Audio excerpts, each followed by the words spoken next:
हाय, hello आणि नमस्कार friends. कसे आहात सगळे? आशा करते की छानच असाल.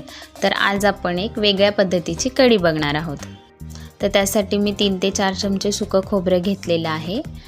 त्याच्यामध्ये हिरव्या मिरच्या भाजून घातलेल्या आहेत.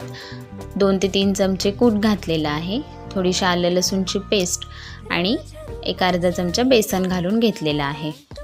आणि ते वाटण आपण तयार करून घेतल्यानंतर फोडणीसाठी मी तेल, मोहरी, हिंग आणि कढीपत्ता घातलेला आहे.